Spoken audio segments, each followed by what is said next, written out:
देखो यार, हर किसी के पास सब कुछ नहीं होता। जो लोग जितने मुकम्मल नज़र आते हैं ना, उतने ही मुंतज़िर होते हैं मौजज़ों के।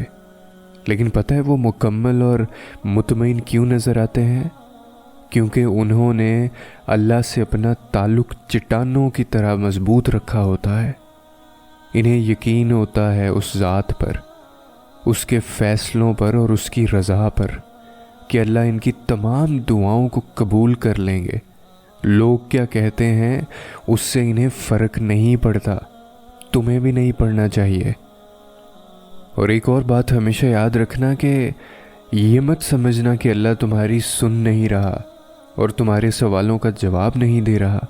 याद रखो कि तुम जो कुछ भी मांगते हो अल्लाह से, ऐसा नहीं है कि अल्लाह ने उसे देने से इनकार कर दिया या तुम्हें तुम्हारी सदाओं को रद्द कर दिया है, बल्कि वो तो दुआएं भी संभाल कर रखता है ताकि बेहतरीन वक्त पर अता करे। और इस बात पर यकीन रखना कि तुम्हें वो सब मिलेगा जिसके लिए तुम आज तड़पते हो। वो बेहतरीन वक्त के आने तक तुम्हें और अच्छे से दिया जाएगा। अपने रब पर यकीन और उसकी रज़ा के लिए सब्र करो। और हो सकता है कि तुम इस वक्त सब्र के पहले दर्जे पर हो। सब्र के बहुत से दर्जे होते हैं, इसीलिए आज भी तुम्हें ऐसा लग रहा होगा कि शायद तुम्हारी दुआएं सुनी नहीं जाएंगी और तुम्हारी ज़ुबान पर कोई शिकवा आ जाता है।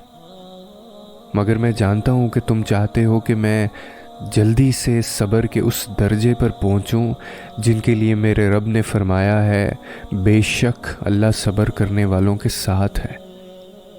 और रही बात चीज़ों की, तो चीज़ें ठीक हो जाती हैं, लोग वापस मिल जाते हैं, वक्त बेहतर हो जाता है, सब मसले हल हो जाते हैं। चाहे कितने घंटे लगें, हफ्ते लगें, महीने लगें या साल लगें, एक ही आजमाइश का अपना वक्त होता है।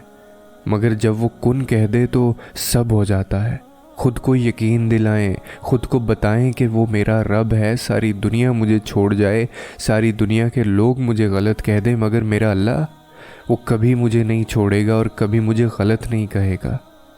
वो हर लम्हा, हर सांस मेरे लिए मौजूद है। उसकी यही सिफ़त तो ख़ास है कि वो हमेशा मोहब्बत करता है। ख़ुद को हिम्मत दें, ये कहकर इस मुख्तसर ज़िंदगी पर गम कैसा, मेरा अल्लाह तो मेरे साथ है। ख़ुद को यकीन दिलाएं, वो ठीक कर देगा। उसे सब ठीक करना आता है उसको। अनकरीब वो इतना देगा कि आप खुश हो जाएंगे।